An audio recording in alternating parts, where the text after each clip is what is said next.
से जीवन के हर पल का आनंद उठा लो। आज ही से मन की एक नई शांति पालो। समय आ गया बदलने का, समय आ गया कुछ करने का। अब उठा लो आनंद प्रतिदिन के जीवन का। हमारे जीवन में एक बार हमें प्रभु के साथ हमारे संबंध के बारे में उत्साह हो सकता है। हम ऐसी नौकरी से उत्तेजित हो सकते हैं जो हमें लगता है कि प्रभु ने हमें दिया है। हम किसी सेविकाई या सुअवसर पाकर प्रसन्न हो सकते हैं। आपको यह समझ लेना है कि शरीर नई बातों से उत्तेजित होता है। किसी विषय पर उत्साहित बने रहने के लिए एक बार जब नयापन चला जाता है, तब आपको यह सीखना पड़ेगा कि पवित्र आत्मा में कैसे उत्तेजित रहें। आज मैं आपको बताना चाहती हूं कि प्रभु मरी हुई चीजों से धन्य नहीं होता। मरी हुई मनोवृत्ति से नहीं, निर्जीव स्तुति और आराधना से नहीं, या किसी कार्य को अधूरे मन से करने पर भी नहीं। बाइबल कहती कि हमें संपूर्ण मन से प्रभु की सेवा करनी चाहिए,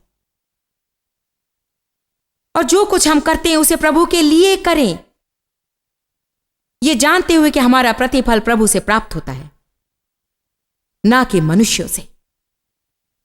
इस वचन पर हम कुछ समय बाद विचार करेंगे।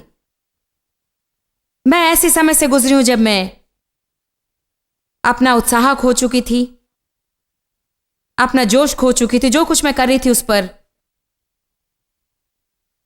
मेरा लगन नहीं था। मैं उसे कर रही थी, मैं उसे छोड़ने वाली नहीं थी। मैं ऐसी हूं कि उससे होकर गुजरती हूं, परंतु मैं आपसे कहती हूं कि उसमें आनंदित रहने में और मजा आता है।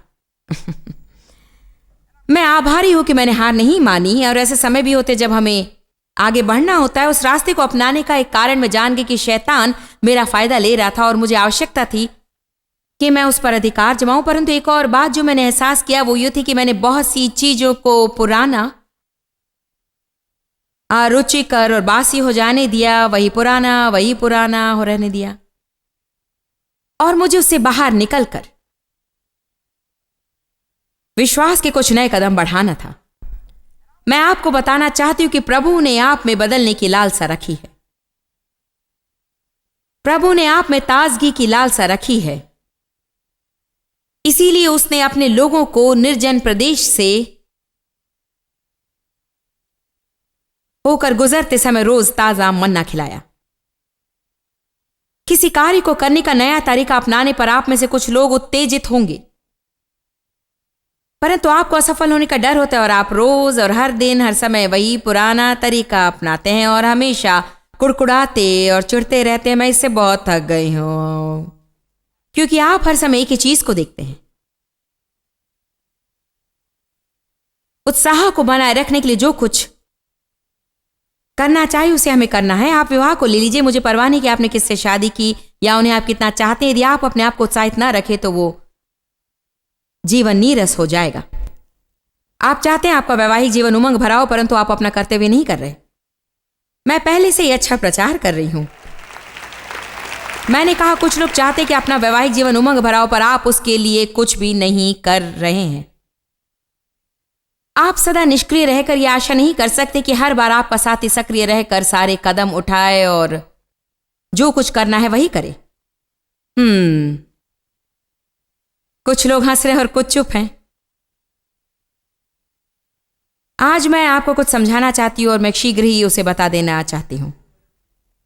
मैं चाहती हूं कि आप नई विचारधारा के साथ यहां से जाएं, और वो विचारधारा है, मैं इनकार करती हूं लगन और उत्साह के बिना जीने से।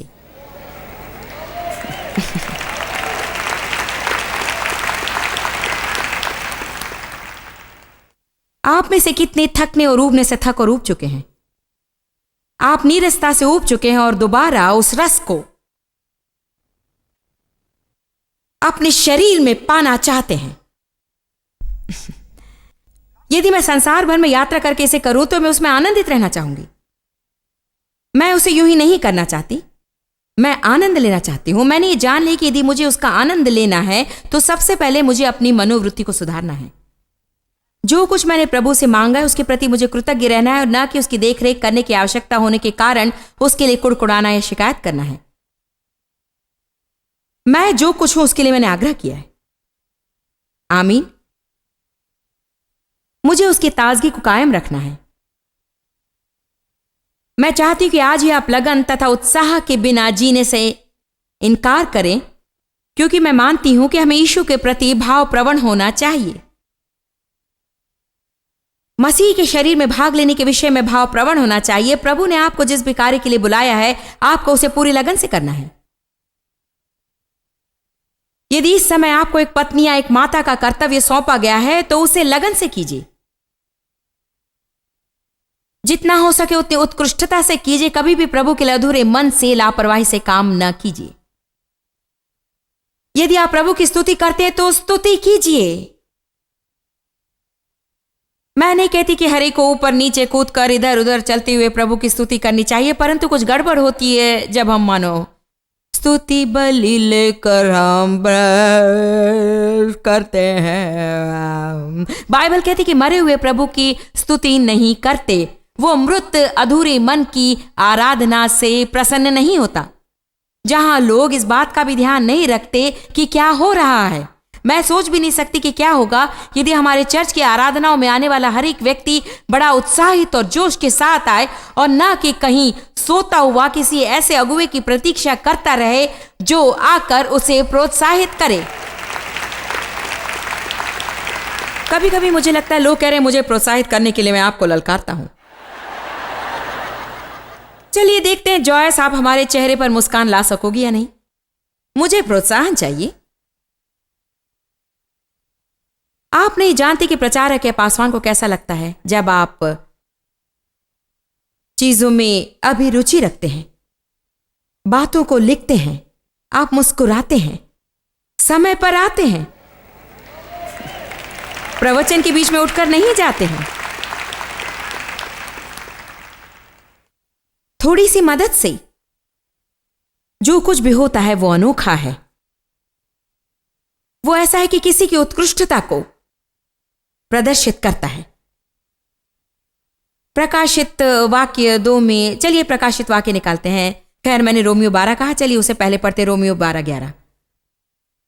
प्रयत्न करने में आलसी ना हो।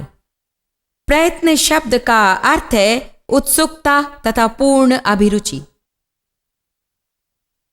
प्रयत्न शब्द तीव्र इच्छा से संबंधित है और तीव्र इच्छा का अर्थ है लगन और जोशीला होना, उत्सुक होना। मैं आपसे एक प्रश्न पूछती हूं, यदि बिना लगन के ये प्रवचन सुनाओ तो आप इस प्रवचन से क्या शिक्षा ग्रहण करेंगे? बिना जोश से सुनाने पर, उत्सुकता के बिना कहने पर आपके लिए वो विश्वास योग्य भी नहीं होगा। देखिए, ये केवल शब्द ही नहीं है, परंतु हम लगन और जोश के साथ जीते हैं। वो आग है जो हमारे अंदर है और दूसरों को प्रज्वलित करती है। आपको क्रियाशील होना है तथा आपके पास जो है उसे पाने के लिए लोगों में लालसा उत्पन्न करना है।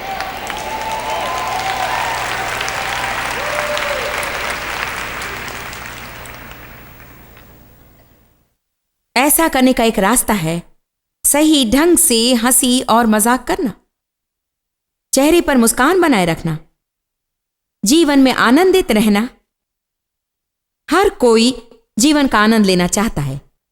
हमारी सबसे आवश्यक चीजों में से एक है प्रतिदिन जीवन का आनंद लेना।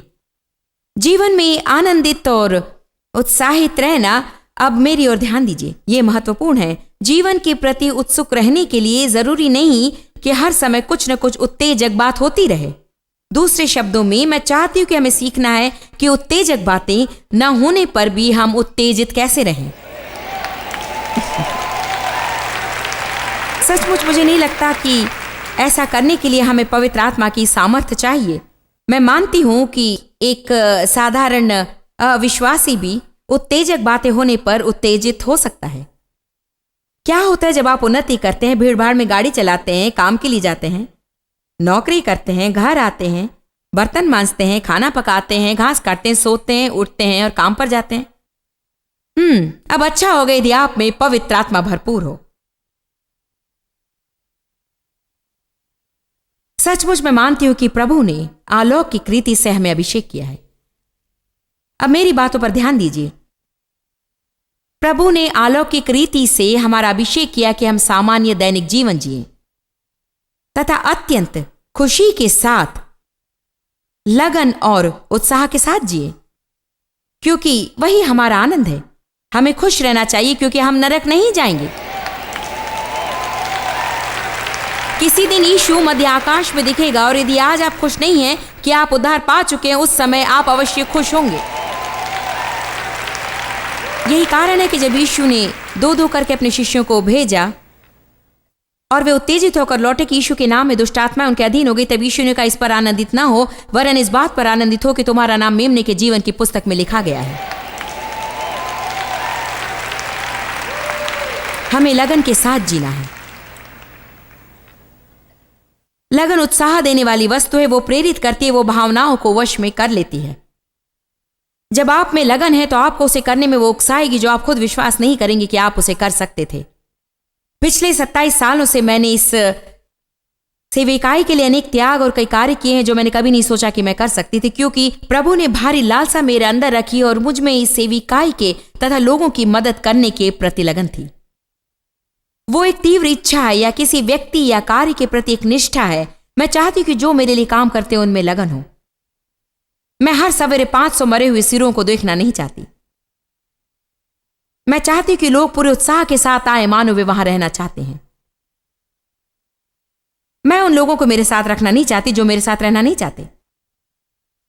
मैं जब बढ़ रही थी, मेरे पिता की बहुत समस्याएं थी और मैं प्रभु को धन्यवाद देती हूं कि अंततः अपने 80वें साल में उन्होंने यीशु को ग्रहण किया और वे बदल गए हैं। परंतु जब मैं बड़ी हो रही थी तब बहुत ही कठोर परिस्थिति थी, बहुत सी निंदा और शराब और हर तरह की चीजें। और एक बात जो मुझे याद है, जो मुझे चिंतित रखती थी, वो ये थी कि मेरे पिता नहीं चाहते थे कि मैं कभी मजाक ना करूं और कभी कभी वे मुझे छोड़ देते थे, परंतु वे मुझे बता देते कि वे उसे नहीं चाहते। और आज तक मैं एक बात को सहन नहीं कर सकती थी, वो ये कि मैं नहीं चाहती कि यदि उनकी इच्छा ना हो तो कोई मेरे लिए कुछ कार्य करे। एक बात आपको बताऊं, प्रभु भी ऐसा ही चाहता है। वो नहीं चाहता कि हम धर्म के विरुद्ध बिना उपकार के कोई कार्य करें। वो चाहता है कि पूरे मन से हम उसकी सेवा करें। वो चाहता है कि हम लगन के साथ प्रार्थना करें, इसलिए कि हम प्रार्थना करना चाहते हैं, ना कि प्रार्थना ना करने पर वो हमसे नाराज हो जाएगा। वो नहीं चाहता कि आप अपना कर्तव्य निभाने और अपना समय बिताने के लिए प्रतिदिन बाइबल से एक अध्याय पढ़ें। वो चाहता है कि आप ये जानते हुए वचन को पढ़ें कि वो आपका जीवन है। वो नहीं चाहता कि बिना आभार प्रकट किए आप उसे करें। वो नहीं चाहता कि कोई प्रचारक आपको शर्मिंदा करे और आप यूं ही उसे कुछ देकर उस स्त्री या पुरुष के मुंह को बंद रखने को कहें। प्रभु चाहता है कि आप पूरे मन से दें। वो चाहता है कि आप प्रेम की खातिर कुछ दें। मुझे लगता है हमें कुछ उद्देश्यों को परखने की आवश्यकता है, न केवल यहां के लोग वरन टेलीविजन द्वारा संसार भर में देखने वालों के लिए जरूरी है। आज मैं आपसे निवेदन करती हूं कि आप उत्सुक, उत्तेजित और प्रयत्नशील रहकर पूरी लगन व पूरे मन से प्रभु की सेवा करें। यदि अगले दिन सुबह आप अपने सिंक में झूठे बर्तनों की ढेर देखें तो उन्हें साफ कीजिए उत्सुकता के साथ। भय की आत्मा आप में घुसकर ये ना कहे, मुझे बर्तनों से नफरत है, मुझे उठने का मन नहीं। लॉन्ड्री, पंसारी की दुकान, आप में पवित्र आत्मा की सामर्थ्य है और आपको ऐसा करने की जरूरत नहीं। मैं आप लोगों को धोखा देने का प्रयत्न नहीं कर रही हूं। मैं चाहती हूं कि दुनिया भर में जाकर देखूं कि मसीही कौन है और कौन अपने बम पर स्टिकर का ख्याल नहीं रखता है। और फिर उसके बावजूद भी आश्चर्य होता है कि लोग उसे अपनी गाड़ी पर क्यों लगाते हैं। लगता है हमें एक व्यक्ति को देखकर कहने की जरूरत है, यकीनन वे उद्धार पा चुके हैं। कम ऑन नाउ, हमें कुछ भिन्न होना चाहिए। प्रकाश अंधकार में संसार में हाल में मैंने कई बार प्रचार किया क्योंकि मैं कहती हूँ ये कामयाब होता है और जो कुछ मैं कह रही हूँ वो सत्य है। यदि आप मुस्कुराने की आदत डाल लेंगे तो आपको आश्चर्य होगा कि आपको कितनी खुशी होगी। वास्तव में मुस्कुराने पर आप अपने आप में एक उत्साह पाते हैं। आप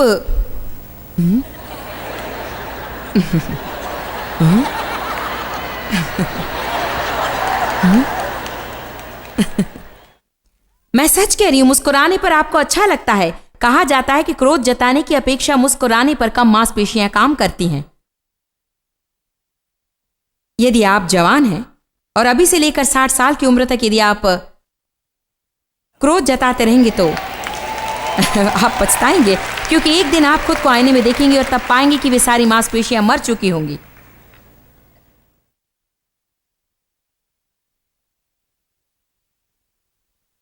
लगन। रोमियो अध्याय 12 पद 11। प्रयत्न करने में आलस ना करो, आत्मिक उन्माद में भरे रहो, प्रभु की सेवा करते रहो। प्रकाशित वाक्य 2। मैं जानती हूं कि इस प्रवचन को सुनने वाले कुछ लोग ऐसे जो सोचते हैं मैं उत्तेजित नहीं हूं, मुझ में कोई उत्सुकता नहीं है। मैं कल्पना करती हूं कि जब पौलुस तीमुथियुस को दूसरे तीमुथियुस के पहले अध्याय में शिक्षा दे रहा था तो उसने कहा परमेश्वर के उस वरदान को जो तुझे मिला है उसी चमका दे।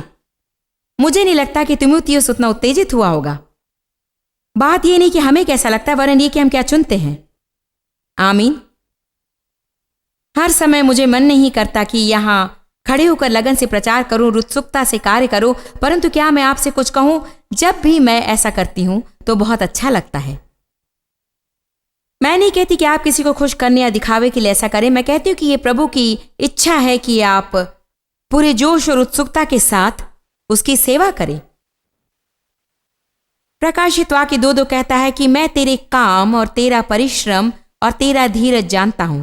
मैं ये भी जानता हूं कि तू बुरे लोगों को देख नहीं सकता जो अपने आप को प्रेरित कहते हैं पर वे वास्तव में है नहीं। उन्हें तूने परखा है और उन्हें झूठा पाया है। वचन 3। तू धीरज रखे हुए है, तू मेरे नाम के लिए दुख उठाते आया है।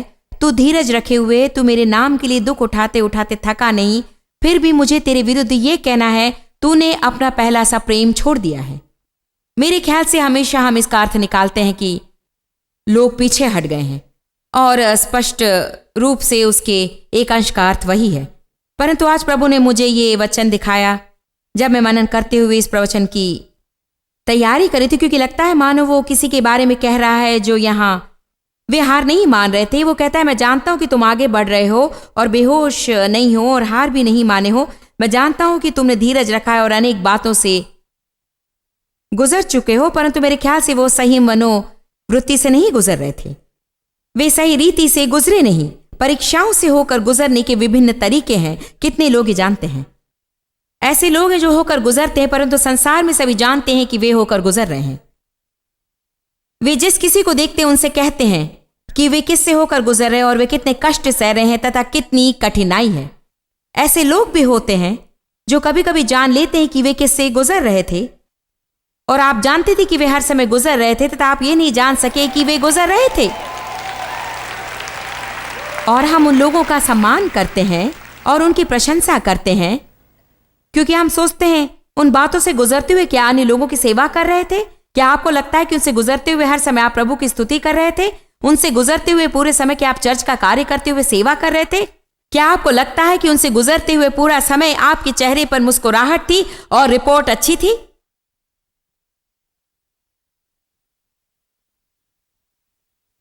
हमें होकर गुजरना सीखना चाहिए तथा कभी कभी शांति से कष्ट सहना चाहिए और हर समय दूसरों को दुखी करने की आवश्यकता नहीं है, इसीलिए कि हम उनसे गुजर रहे हैं और दुखी हैं। तूने अपना पहला सा प्रेम छोड़ दिया। वो कह रहा था तूने हार नहीं मानी, तूने छोड़ा नहीं, परंतु तूने अपनी उत्सुकता खो दी। तू मेरी सेवा जैसे पहले करता था वैसा करने में उत्तेजित नहीं। आज ये वचन कुछ लोगों से बातें कर रहा है। क्योंकि मेरे विचार से कभी कभी यदि हम ईमानदार हैं तो हम ऐसी स्थिति पर आ जाते हैं जहां हम सोचते हैं प्रभु मैं नहीं जानता, परंतु मैं आगे कभी उत्तेजित नहीं हूं, मुझे लगता है कि मैं यूं ही गति के साथ गुजर रहा हूं।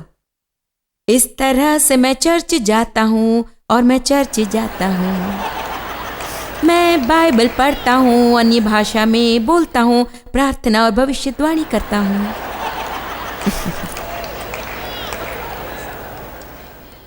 क्या मैं सच कह रही हूं? इसके बारे में क्या डेनिस जानती हो आज मैं किस विषय पर कह रही हूं बहन? मैं आपको लंबे समय से जानती हूं। आमीन। ये सच है ना? आप प्रभु से प्रेम करती हो, आपकी एक सेविका है, परंतु आज आप वहां बैठकर देखिए, लोगों को यह जान लेना अच्छा है कि किसी के साथ भी ऐसा हो सकता है, हर किसी के साथ ऐसा हो सकता है, और इसका केवल एक ही जवाब है, और वो ये नहीं कि कोई आपके साथ चलेगा और आपके ऊपर हाथ रखकर सब कुछ दूर कर देगा। आपको खुद अपने आंतरिक भागों तक पहुंचना होगा और आपको खुद को पवित्र आत्मा में तीव्र करना होगा।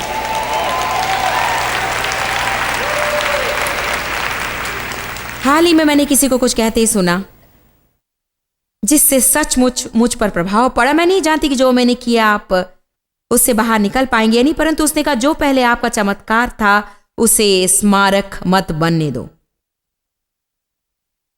क्योंकि देखिए, स्मारक एक मृत जमी हुई वस्तु, पत्थर या लकड़ी है जो आपको उसकी याद दिलाता है जो पहले कभी जीवित था।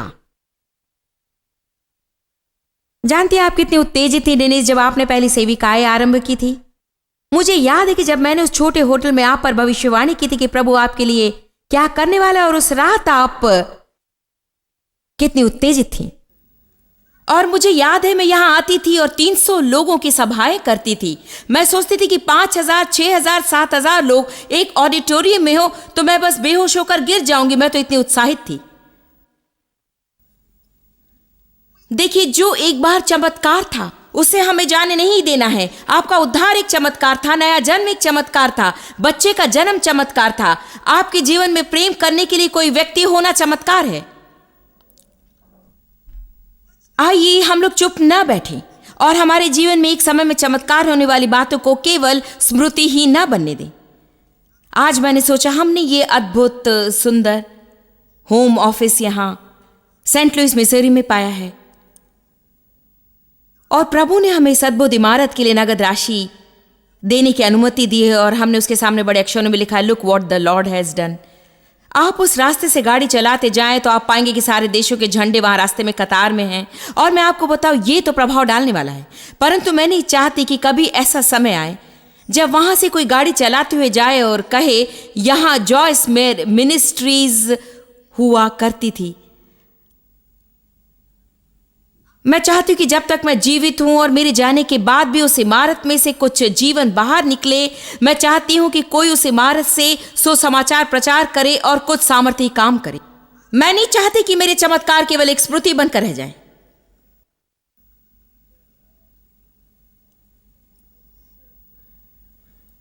क्या आपका उठना और जान उठकर चला गया? सब कभी कभी इसे करते, परंतु आपको उठना है और उसे वापस लेना है। हो सकता है कि आज आप यहां आए और आप शहर के सबसे उत्साहित व्यक्ति हो। लोग जब इस तरह के किसी विशेष कॉन्फ्रेंस में आते तो वे उत्साहित होते हैं। आपको कुछ बताऊं, मैं नकारात्मक नहीं हूं, परंतु आपको घर जाना होगा। मैं आपको सच बताऊंगी, आप घर उन्हीं बातों की ओर वापस जाएंगे जिन्हें आपने छोड़ा था। मेरे पास कोई जादू की छड़ी नहीं कि मैं यहां उसे सब घुमाकर उन सब बातों को गायब कर दूं, परंतु यदि आप आज इस संदेश को पकड़ लें तो आप नए स्वभाव के साथ घर जा सकते हैं और आप नई आंख के साथ उन्हीं बातों का सामना कर सकते हैं जो आपको पीछे खींच रही थी। आपसे कुछ कहूं, शैतान आग से डरता है। इसीलिए बाइबल हमें बताती कि यीशु हमें पवित्र आत्मा और आग से बपतिस्मा देंगे। हमारा परमेश्वर भस्म करने वाली आग है, उसकी सेवा करने वाले सेवक आग की ज्वाला हैं।